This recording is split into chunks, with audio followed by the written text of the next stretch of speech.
से जुड़े रहने के लिए रणमेरी न्यूज को सब्सक्राइब करें और बेल आइकन को प्रेस करें। आइए डालते हैं बनारस की खास खबरों पर एक पैन नजर। बीएचयू के लापता छात्र मामले में चीफ जस्टिस ने लगाई लताड़, कहा पूरे लंका थाने को करेंगे लाइन हाजिर। बढ़ती महंगाई के खिलाफ पूर्व विधायक अजय राय ने सरकार पर बोला हमला। अजगरा विधानसभा क्षेत्र में समाजवादी योजना सभा द्वारा समाजवादी संदेश आवाहन पत्र का किया गया वितरण। कोविड-19 में छूटे हुए परीक्षा कराए जाने पर चिंतित विद्यापीठ के छात्र मिले कुलपति से दिया ज्ञापन। लोकसभा के चुनाव में पीएम मोदी के प्रस्तावक रहे वाराणसी के डोम राजा जगदीश चौधरी का निधन। कबीर मठ के पूर्व पीठाधीश्वर गंगा शरण शास्त्री का निधन। शिवसेना द्वारा पांडेपुर क्षेत्र में चलाया गया सदस्यता अभियान। मीरापुर वसई उद्योग व्यापार मंडल समिति द्वारा पीएम स्वनिधि योजना के तहत लगाया गया कैंप। मानपूर्ण महिला सेवा समिति ने कोरोना योद्धाओं का किया सम्मान। स्वर्गीय पीएन सिंह यादव की मनाई गई 16वीं पुण्यतिथि। अब देखिए खबरें विस्तार से। विगत 13 फरवरी को लंका थाने से लापता छात्र शिव कुमार त्रिवेदी के मामले में आज इलाहाबाद हाईकोर्ट ने कड़ी लताड़ लगाई। हाईकोर्ट के जस्टिस ने कहा कि अगर जरूरत पड़ी तो पूरे थाने को लाइन हाजिर करूंगा। दरअसल लापता छात्र शिव के पिता प्रदीप त्रिवेदी के अनुरोध पर बीएचयू के पूर्व छात्र और वर्तमान में हाईकोर्ट के अधिवक्ता सौरभ तिवारी ने हाईकोर्ट में याचिका दाखिल की थी, जिसकी सुनवाई आज थी।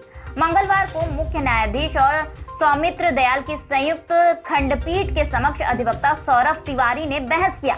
उच्च न्यायालय ने उत्तर प्रदेश सरकार के सरकारी वकील को जबरदस्त लताड़ लगाई। उच्च न्यायालय ने 3 सितंबर को वाराणसी के एसएसपी को कोर्ट के समक्ष पेश होने के लिए बुलाया है। बता दें कि लापता छात्र शिव कुमार त्रिवेदी की खबर सबसे पहले आपके अपने अखबार रणभेरी ने प्रमुखता से प्रकाशित की थी, जिसके बाद प्रशासन जागा और बीएचयू के छात्रों की पहल पर हाईकोर्ट के अधिवक्ता सौरभ तिवारी ने यह केस निःशुल्क लड़ने की बात कही। वाराणसी में बड़ा गांव बस्ती के एक निजी विद्यालय में पिंडरा के पूर्व विधायक व भूतपूर्व मंत्री अजय राय ने सरकार पर हमला बोलते हुए कहा कि आज आलू की बढ़ती कीमत की वजह से गरीबों का आलू खरीदना दुश्वार हो गया है और सरकार का इस पर ध्यान नहीं है। आज किसी के जेब में पैसा नहीं है और शराब की दुकानों के खुलने का समय बढ़ाया जा रहा है। काशी हिंदू विश्वविद्यालय के कोविड वार्ड से कूदकर कथौली गांव निवासी युवा की आत्महत्या करने पर बीएचयू को दोषी बताया। अजय राय ने मास्क के नाम पर वसूली जा रही जुर्माना राशि को जिला प्रशासन की तानाशाही बताया। बाजारों एवं बैंकों से गायब हो रहे 2000 की नोट को पैसों का केंद्रीकरण बताते हुए बेरोजगारी को बढ़ावा देने का निमंत्रण करार दिया। अजय राय ने कहा कि प्रदेश के मुख्यमंत्री संत हैं। संत का काम होता है नशा मुक्ति करवाना, लेकिन यहाँ की सरकार गरीबों के हित में कार्य करते हुए सिर्फ राजस्व में कैसे इजाफा हो, इस पर पुरजोर कोशिश में लगी हुई है। समाजवादी योजना सभा द्वारा अजगरा विधानसभा के पिपरी ग्राम सभा मुहाव में आज समाजवादी संदेश आवाहन पत्र का वितरण पूर्व पार्षद वरुण सिंह व महानगर अध्यक्ष सत्य प्रकाश सोनकर सोनू के नेतृत्व में किया गया। वितरण के बाद हुई सभा में अपने विचार व्यक्त करते हुए ब्लॉक प्रमुख प्रवेश पटेल ने कहा, 2022 में हर तबका बदलाव के लिए वोट करने को आतुर दिख रहा है। पूर्व पार्षद वरुण सिंह ने कहा कि इस डबल इंजन की सरकार ने तो लोगों को रुलाने का ही काम किया है। अपराध पर अंकुश लगाने में पूरी तरह यह सरकार विफल है।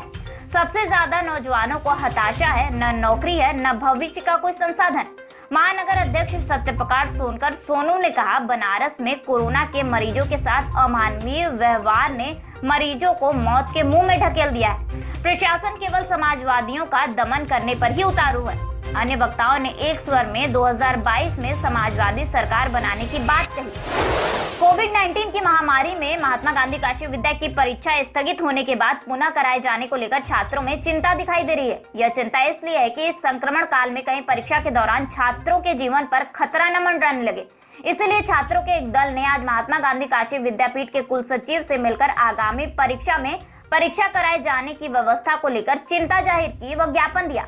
छात्र नेता दीपक सिंह ने बताया कि वैश्विक महामारी कोरोना में परीक्षा कराए जाने को लेकर हमने प्रशासन से उनके व्यवस्थाओं को लेकर जानकारी मांगी है। हम लोगों ने ज्ञापन इसलिए दिया है कि इस कोरोना काल महामारी को देखते हुए सरकार ने जो वार्षिक परीक्षा को निरस्त किया था उसको फिर से 2 सितंबर से प्रारंभ कराया है। और जब 2 सितंबर से ये पुनः प्रारंभ हुआ है तो हम ये जानना चाहते हैं कि दूर दराज से जो छात्र आएंगे परीक्षा देने के लिए उनके रहने की क्या व्यवस्था की गई है, यहाँ के जो छात्र छात्राएं हैं, कर्मचारी हैं, अध्यापक हैं, उनके लिए क्या व्यवस्था की गई है। भगवान ना करे अगर कोई भी हमारा छात्र भाई या छात्र बहनें या यहाँ के अध्यापक या कर्मचारी अगर इस महामारी के चपेट में आते हैं तो उसकी जिम्मेदारी कौन लेगा। इसके संबंध में हमने आज कुलपति जी को ज्ञापन दिया, कुल सचिव जी को दिया, कुलना शासक जी को दिया और उनसे जानकारी ली। उन्होंने हमसे कुछ दिन का समय मांगा और उन्होंने कहा है कि जल्द ही ये सारी जानकारी विश्वविद्यालय के वेबसाइट पे उपलब्ध कराई जाएंगी, जो कि और पूरे अच्छे तरीके से पूरे विश्वविद्यालय को सैनिटाइज कराया जाएगा और आने वाले हर एक छात्र की थर्मल स्कैनिंग की जाएगी। अगर 37 से ऊपर अगर किसी का भी होता है तो उसको अलग रूम में अलग अकेले बैठा के एग्ज़ाम देने की व्यवस्था भी कराई जाएगी हमारे विश्वविद्यालय द्वारा। और हमारे विश्वविद्यालय में जितने भी छात्र छात्राएं हैं उनकी सुरक्षा की जिम्मेदारी कुलपति जी से हम लोगों ने बात की कि उनकी सुरक्षा की जिम्मेदारी कौन लेगा, तो उन्होंने साफ तौर पे बोला है कि जो भी सरकार का आदेश रहेगा उसका पालन किया जाएगा और उनकी सुरक्षा की जानकारी सरकार लेगी। शासन के निर्देशानुसार अंतिम वर्ष एवं अंतिम सेमेस्टर की परीक्षाएं सितंबर माह में कराए जाने का निर्णय लिया गया है। तो इसी परिप्रेक्ष्य में 2 सितंबर से परीक्षाएं प्रारंभ हो रही हैं। छात्रों का ये कहना है कि कोविड-19 की महामारी चल रही, इसमें छात्रों की सुरक्षा के लिए क्या उपाय किए गए हैं। तो मैं आपको बता देना चाहता हूं कि कोविड-19 के जो शासन का जो प्रोटोकॉल निर्धारित है उसके हिसाब से विश्वविद्यालय परीक्षा केंद्र पर सारे सुरक्षात्मक उपाय करेगा। परीक्षा केंद्र सैनिटाइज कराए जाएंगे और छात्रों को परीक्षा केंद्र में प्रवेश करने से पहले उनको जो है कि थर्मल स्कैनिंग उनकी कराई जाएगी, उनको हैंड सैनिटाइजर से उनको सैनिटाइज कराया जाएगा और प्लस परीक्षा में सम्मिलित होने के लिए फेस मास्क अनिवार्य है। इसके बिना कोई भी छात्र परीक्षा केंद्र पर प्रवेश नहीं कर पाएगा। हम अपने शिक्षकों और कर्मचारियों को भी उनको हैंड सैनिटाइज कराएंगे और बिना फेस मास्क के वो भी ड्यूटी नहीं करेंगे और उनकी भी थर्मल स्कैनिंग कराएंगे। काशी के डोम राजा परिवार के जगदीश चौधरी का 55 वर्ष की अवस्था में मंगलवार की सुबह 9 बजे निधन हो गया। परिजनों ने बताया कि डोम राजा जगदीश अस्वस्थ थे, जिसका इलाज सिगरा के एक निजी अस्पताल में चल रहा था। आज सुबह उनकी हालत ज्यादा खराब होने पर परिजन आनंद फानन में उन्हें अस्पताल ले गए, जहां थोड़ी देर बाद उन्होंने दम तोड़ दिया। बता दें कि प्रधानमंत्री नरेंद्र मोदी के लोकसभा चुनाव में डोम राजा जगदीश चौधरी भी प्रस्तावक थे। वाराणसी में दूसरी बार नामांकन भरने वाले मोदी के प्रस्तावकों में डोम राजा जगदीश चौधरी भी शामिल थे। तब डोम राजा ने कहा था कि पहली बार किसी राजनीतिक दल ने हमें यह पहचान दी है और वह भी खुद प्रधानमंत्री ने। हम बरसों से लानत झेलते आए हैं, हालत पहले से सुधरे जरूर है लेकिन समाज में हमें पहचान नहीं मिली है और प्रधानमंत्री चाहेंगे तो हमारी दशा जरूर बेहतर होगी। उन्होंने यह भी कहा था कि नेता वोट मांगने आते हैं लेकिन बाद में कोई सुध नहीं लेता। डोम बिरादरी का इतिहास काफी पुराना है। वाराणसी में जीवन समर्पित करने वाले कबीर मठ मूलगादी कबीर चौरा के 23वें पीठाधीश्वर संत गंगा शरण शास्त्री का सोमवार को 90 वर्ष की अवस्था में निधन हो गया। उनके निधन की जानकारी मिलने पर बड़ी संख्या में कबीर पंथियों ने मदरवा आश्रम में मूलगादी के पीठाधीश्वर को श्रद्धा सुमन अर्पित किए। वाराणसी के पांडेपुर चौराहे पर आज शिवसेना का सदस्यता अभियान चलाया गया। सदस्यता अभियान में महानगर, जिला व भवानी सेना सहित विकलांग प्रकोष्ठ के प्रमुख विजय पांडे समेत नियुक्तियां की गई। जिला प्रमुख अंकुर यादव ने सभी सम्मानित सदस्यों को संबोधित करते हुए कहा कि शिवसेना आम जनमानस की पार्टी है। गरीबों के उत्थान के लिए, समाज के हर वर्ग के लिए उनके सुख दुख में उनके साथ खड़ी रही है और रहेगी। उन्होंने कहा शिवसेना बाला साहब के आदर्शों पर चलते हुए असहाय व प्रताड़ित लोगों के लिए सदैव संघर्षरत रही है, इसलिए शिवसेना से जुड़े ताकि संगठन को मजबूत किया जा सके। अभियान का संचालन बचानू विश्वकर्मा जिला संगठन प्रभारी व संदीप चौधरी जिला मीडिया प्रभारी ने संयुक्त रूप से किया। कार्यक्रम में मुख्य रूप से मधु सिंह, भवानी सेना मंडल प्रमुख अमित सिंह, कार्यालय प्रभारी शिवचरण आदि लोग मौजूद थे। मीरापुर बसही उद्योग व्यापार मंडल समिति वाराणसी के अध्यक्ष मृत्युंजय सोनकर के नेतृत्व में एवं पीएम स्वनिधि योजना के अंतर्गत एमके इंटरप्राइजेज पुराना भट्टा पर सब्जी फल विक्रेता, स्ट्रीट वेंडर व पटरी व्यवसायियों के लिए 10,000 के लोन वितरण के संदर्भ में कैंप लगाया गया। पटरी पर व्यवसाय करने वालों का रजिस्ट्रेशन के बाद सत्यापन व आवेदन कराया जाएगा। आज पूर्व में हुए 105 रजिस्ट्रेशन का सत्यापन व 20 लोगों का आवेदन किया गया। व्यापार मंडल के संरक्षक महेश्वर सिंह, भोलानाथ पटेल, राज बहादुर सोनकर, अध्यक्ष मृत्युंजय सोनकर ने बताया कि व्यापार मंडल हमेशा व्यापारियों के हित के बारे में सोचता है और व्यापारी हित के लिए काम करता रहेगा। इसी कड़ी में अपने छोटे व्यापारियों के लिए एक मदद स्वरूप यह प्रयास किया जा रहा है। ये कैंप स्वनिधि योजना के तहत पटरी, रेहड़ी और फल सब्जी विक्रेताओं के लिए प्रधानमंत्री द्वारा 10,000 रुपये का लोन और अनुदान जो दिया जा रहा है, उसके तहत लोगों का रजिस्ट्रेशन, जिन लोगों का रजिस्ट्रेशन अब तक हम लोग कर दिए हैं, उनका आवेदन और सत्यापन किया जा रहा है।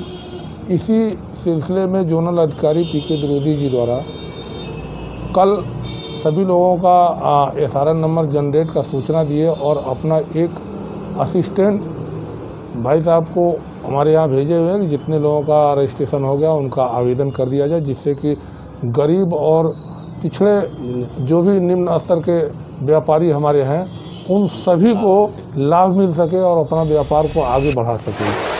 वैश्विक आपदा कोरोना, जो एक मानवता के प्रति अदृश्य शत्रु है, उससे अपनी जान पर खेलकर लड़ने वाले समाज के विभिन्न क्षेत्रों के कार्मिकों एवं कोरोना योद्धाओं को आज मां अन्नपूर्णा महिला सेवा समिति के तत्वावधान में समिति की प्रदेश अध्यक्ष रीता बजाज, प्रदेश उपाध्यक्ष अनीता गुप्ता, प्रदेश सचिव संजय बजाज, जिला प्रभारी रीतांजलि पटेल द्वारा अंग वस्त्र एवं पुष्प गुच्छ के साथ सम्मान पत्र देकर सम्मानित किया गया। सम्मानित कोरोना योद्धाओं में पार्थजीत सेन गुप्ता, प्रवीण रुंगटा, निधि अग्रवाल, केशव जालान, पुलिस उप निरीक्षक राम सागर गुप्ता एवं किशल्य राय चौधरी को सम्मानित किया गया। कार्यक्रम में नवीन जायसवाल, सूरज जायसवाल, आशीष गौड़, रेशमा, शोभा और ज्योति भी मौजूद रहे। आज हमारा कार्यक्रम था, जितने भी कोरोना योद्धा थे जिन्होंने इस वैश्विक बीमारी में, जो आदर्श बीमारी है, इसके लिए लोगों की बहुत सहायता की और उन लोगों को हर तरीके से हेल्प की, तो मैंने आज उनको यहाँ पर सम्मान पत्र और पुष्पगुच्छ देकर सम्मानित किया है।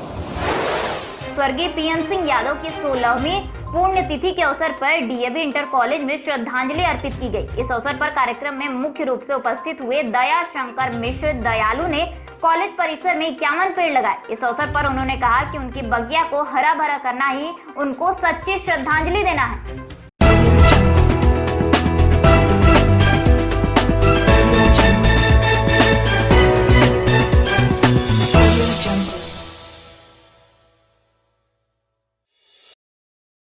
खबरों से जुड़े रहने के लिए रणमेरी न्यूज़ को सब्सक्राइब करें और बेल आइकन को प्रेस करें।